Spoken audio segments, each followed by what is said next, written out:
안녕하세요. 그리스도인이여 십자가를 지켜라의 권중근입니다. 평안하십니까?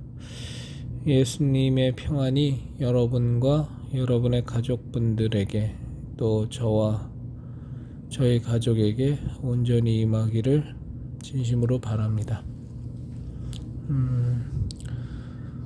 이제 세계로 교회 제가 한번 어저께인가 말씀을 드렸는데요. 세계로 교회에서 그 코로나 바이러스 사태 때 교회에게만 향한 질병관리청의 말도 안 되는 행정 조치들에 대해서 불복하는 그런 행정 소송을 세계로 교회 소년범 목사와 예배 자유 회복을 위한 모임인 예자연에서 부산에 있는 법원에 했죠. 그리고 어저께 패소했습니다. 그리고 항소한다고 하니까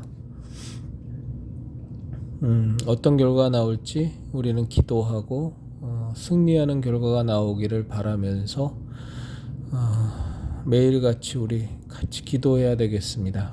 우리 그것은 이 땅에서 신앙의 자유를 지키고자 하는 그리스도인의 마땅한 의무라고 생각합니다.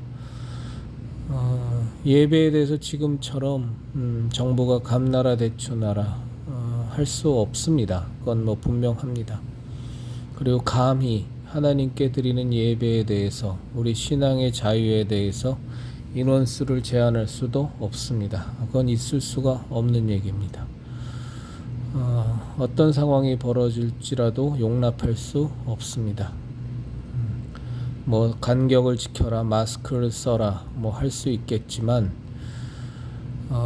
찬양할 때도 마스크 쓰고 찬양해라, 대표 기도할 때도 마스크 쓰고 해라, 식당에서 모여서 밥 먹으면 안 된다. 이따위 짓거리, 용납할 수 없습니다. 그런 맥락에서 소년범 목사와 예자연, 그리고 금천구의 안희환 목사나 심화범 목사의 그런 투쟁에 대해서 큰 박수를 보내고 지지합니다. 박수받아 마땅합니다. 항소가 에서 이기길 원하지만 지더라도 말씀드린 것처럼 낙심할 이유는 없습니다. 앞으로 세상은 더 악해질 것이고 교회를 어찌하든지 말살하려고 할 것이고 저는 공산주의 국가에서의 지하교회의 현황에 대해서는 저는 잘 알지 못하니까 그냥 우리가 아는 선에서 말씀을 드리면, 일반적인 선에서 말씀드리면 한국 교회하고 미국의 일부 교회만 무너지면 이 땅에 기독교 신앙은 이제 말살이 되는 겁니다. 사실 유럽은 다 스스로 다 무너져 버렸으니까 볼장 다 받고, 이제 한국 개신교계 좀 남았고 미국 개신교계 남았는데 사실 굉장히 심각한 위협을 받고 있죠.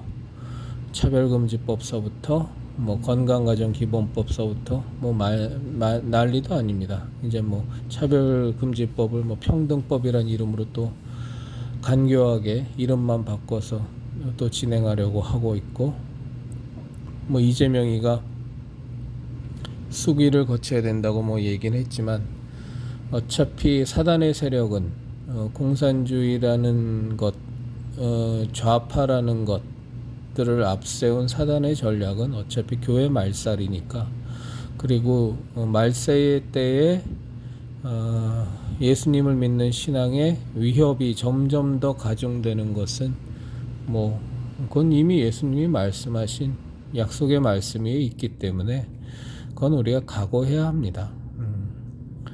이 마지막 때를 살아가는 우리가 그런 어려움을 겪을 수 있는 것도 사실은 참 은혜입니다. 그죠? 아무 생각 없이 평안하다 하다가 자기 신앙이 진짜 신앙인지 뭔지 알곡인지 가라진지 양인지 염소인지 구분도 못하고 그저 그저 그냥 이게 신앙인지 미신인지 뭐 똥인지 된장인지 아무것도 모르다가 세상 떠나는 교회 다니는 사람들이 많은 형국에 정말로 믿음을 지키기 위해서 싸워야 되고 투쟁해야 되고 핍박받아야 하고 어려운 일이지만 우리 신앙의 가치에서 바라본다면 분명히 그것은 우리에게 주신 하나님의 복이요 예수님의 은혜입니다. 제가 애국운동하는 목사님들 정동수 목사님이라든가 소년보 목사님이라든가 안희환 목사님 심화보 목사님 이런 분들에게 박수를 보냅니다만 그럼에도 불구하고 이렇게 항상 염려가 되는 것은 우리가 마땅히 그리스도인이라면 해야 될 것들을 하는 그것이 그분들에게 공로가 되면 안 됩니다. 절대로 애국운동이 또 하나의 공로로 자리매김을 해버리면 그 순간 또 타락입니다. 마땅히 해야 할 것을 하면서 칭찬받을 수 없습니다. 우리가 배고플 때 밥을 먹는 것을 보고 박수 받을 수 없습니다. 너무나 어려운 이웃을 볼 때 그를 돕는 것을 놓고 그리스도인으로서 칭찬받을 수 없습니다. 하나님께서 그것에 대해서 또 우리에게 나중에 상급으로 주신다면 감사한 일이지만 은혜를 받은 자는 은혜를 받은 자답게 사는 겁니다. 하나님의 사랑을 안에 거하는 자는 구원을 받은 자는 그거에 어울리게 사는 겁니다. 제가 제일 싫어하고 경계하는 말이 있는데 그게 이제 아무래도 제가 예수님 믿는 거는 저희 가게 오시는 손님분들도 대부분 아시고 하루 종일 찬양을 틀어놓으니까 당연히 아시죠. 그러면서 이런저런 일 하면서 우리 가게 손님들을 향해서나 아니면 또 교회에 있는 형제 자매들이나 또 이전부터 알던 이제 지인들이나 해서 이렇게 기도 부탁을 받거나 아니면 기도를 해줘야 할 일들이 생길 때 내가 그들을 위해서 해준 기도에 대해서 때로는 그 상대방으로부터 감사하다는 얘기를 들으면 정말로 저는 싫습니다. 그래서 사실은 그 즉시에서 상대방에게 얘기합니다. 절대로 그런 말씀 하지 마시라. 그리스도 안에서 형제 자매들끼리는 서로를 위해서 기도해야 되는 겁니다. 기도를 안 하면 하나님께 질책받을 수 있지만 서로를 위해 기도해 준다 그래서 그것이 칭찬받을 일은 아닙니다. 물론 예수님께서는 우리에게 골방에 들어가 그렇게 기도하는 것을 놓고서도 하늘나라에서 상급을 다 주신다고 하시지만 그건 너무나 감사한 말씀이지만 우리가 은혜 받은 자로 형제 자매를 위해 기도하는 것은 마땅한 겁니다. 안 하면 잘못된 겁니다.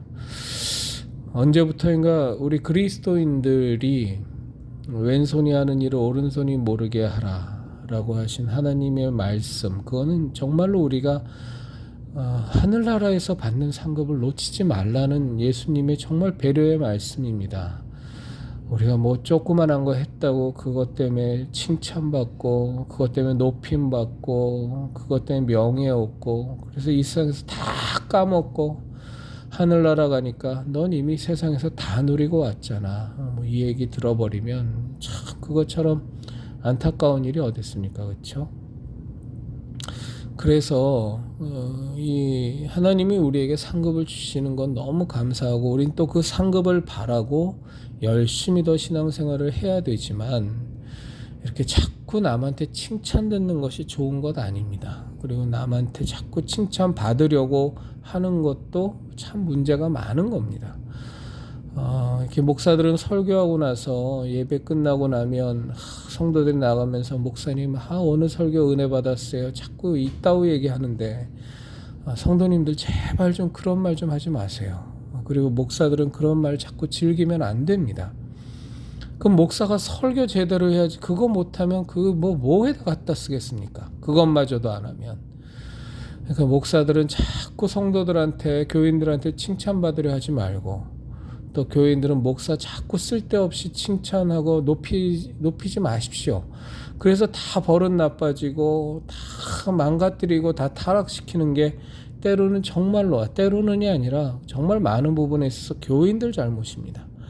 마땅히 해야 될 것들을 자꾸 칭찬하면 칭찬도 값어치가 없어질 뿐만 아니라 오히려 그 칭찬이 독이 되어서 그 사람을 망칩니다. 칭찬과 이게 징계도 권면도 정말 우리가 좀 지혜롭게 잘 할 수 있도록 기도 많이 해야 됩니다.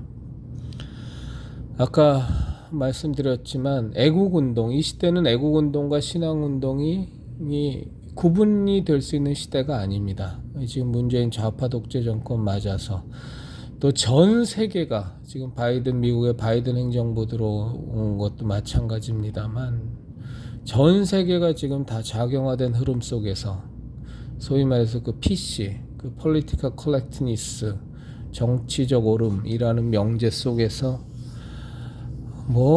동성애서부터 난리 차별금지법, 혐오금지법 전 세계가 지금 작용화돼서 미쳐 돌아가는데 딴 거 없습니다. 지금 마지막 때라서 그렇습니다. 마지막 때는 동성애가 창궐하는 거니까요. 그래서 당연한 지금 상황들이 연출이 되는데 참 때로는 겁나고 솔직히 겁나죠. 온갖 핍박과 온갖 시련들이 겁이 왜 안 나겠습니까? 그러나 그 와중에도 우리와 항상 함께 하시는 예수님의 십자가 은혜 때문에 또 우리를 항상 절대 졸지도 않으시고 한눈도 팔지 않으시고 우리를 지켜보시는 하나님의 그 크신 사랑 때문에 우리는 넉넉히 승리할 수 있습니다. 어쨌거나 지금 이 시대는 애국운동과 신앙운동이 구분이 될 수 없습니다. 우리 개신교계가 살아야, 개신교 신앙이 살고 교회가 살아야 이 나라가 살아서 이 마지막 때에 하나님의 사명을 다하고 주님 품에 갈 수 있기 때문입니다. 교회가 죽으면 대한민국은 끝납니다.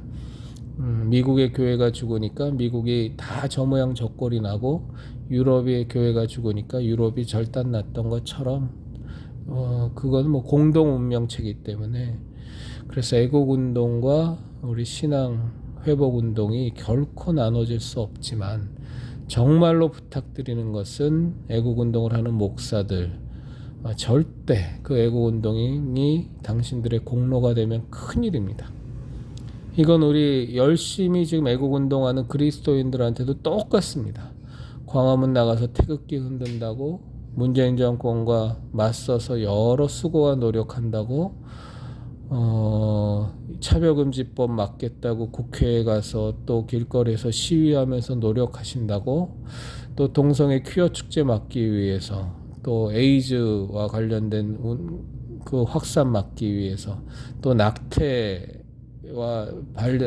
낙태에 반대하는 시위하고 싸우기 위해서 도처에 싸울 것들이 너무 널려 있어서 그런데도 이제 참 많은 분들이 그래도 깨어 계신 그리스도인분들이 많이 싸우시는데 저도 많이 하고 있습니다. 그런데 절대적으로 우리가 경계할 것은 그 애국운동이 우리의 공로가 되면 안 됩니다. 그러면 망하는 겁니다.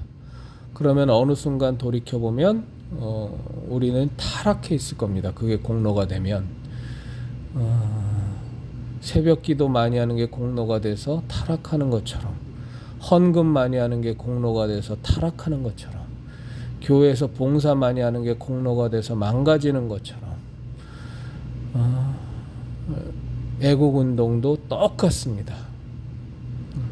우리는 무엇을 하든 우리에게 공로가 될 수 있는 것은 없습니다. 우리는 하나님 안에서 거듭난 이유로, 성령님이 우리 안에 내주하신 이유로, 하나님이 우리와 항상 함께 하시는 이유로, 예수 그리스도의 은혜로 우리가 구원받은 이유로 우리의 공로가 될 것은 단 하나도 없습니다. 오로지 하나님께서 우리에게 주셨다라는 그 은혜의 고백 외에는 우리가 할 것이 없습니다. 여기서 한치라도 벗어나면 바로 타락하는 겁니다. 여지없이 타락하는 겁니다. 제가 참 좋아하는 성경 구절인데요. 이 성경 구절을 나누면서 오늘 제 생각 나누는 것 마치도록 하겠습니다. 누가복음 17장 7절입니다. 킹제임스 성경으로 지금 읽겠습니다. 그러나 너희 가운데 누가 밭을 갈거나 가축을 먹이는 종이 있으면 그가 밭에서 올 때에 즉시 그에게 이르기를 와서 앉아 음식을 먹으라 하겠느냐? 도리어 그에게 이르기를 내가 저녁을 먹도록 준비하고 또 띠를 띠고 내가 먹고 마실 때까지 나를 섬기다가 너는 그 뒤에 먹고 마시라 하지 아니하겠느냐? 그 종이 명령받은 일들을 했다고 해서 그가 종에게 감사하겠느냐? 나는 아니라고 생각하노라. 그런즉 이와 같이 너희도 명령받은 그 모든 일을 한 뒤에 이르기를 우리는 무익한 종이니이다. 마땅히 해야 할 우리 의무인 그것을 우리가 하였나이다 하라 하시니라.